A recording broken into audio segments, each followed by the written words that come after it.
सभा पर सबही मरने लगे।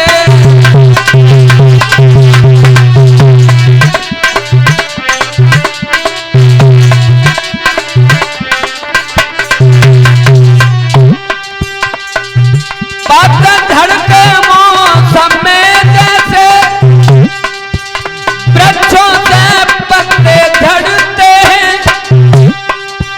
त्यों ही श्री राम के बाणों से राक्षस पर राक्षस गिरते हैं, राक्षस पर राक्षस गिरते हैं।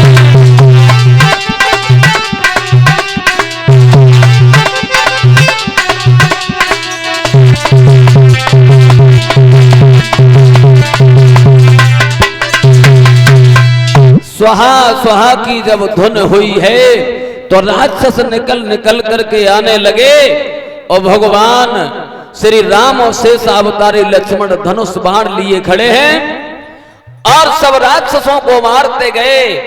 और उसमें और भी राक्षस आए थे, उन्हें भी भगा दिया है। जब यज्ञ संपन्न हुआ तो राम बैठे हुए हैं, लेकिन श्री सुखदेव जी ये समझाते हैं,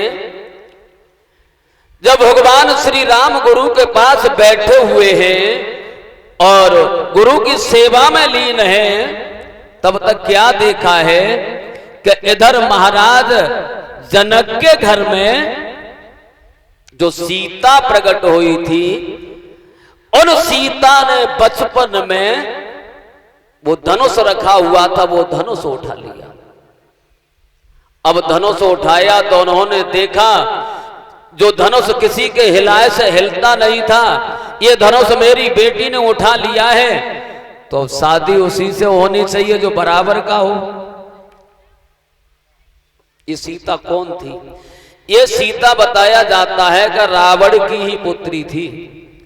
ऐसा हुआ एक बार रावण तपस्या के लिए गया, महात्माओं से कर लिया और कर के रूप में महात्माओं का रक्त निकाल लिया, रक्त और खून निकाल करके एक घड़ा में भर के ऊपर से दही डाल दिया, घर पर रख दिया और काय से छूना नहीं।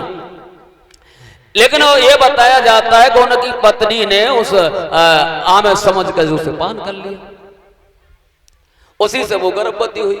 जब लौट करके आया है रावण तो गर्भपात कराया गया और वो घर पर रखा है। ज्योतिषियों से पूछा तो उन्होंने कह दिया अगर ये तुम्हारे घर पर रही तो तुम्हारा विनाश हो जाएगा।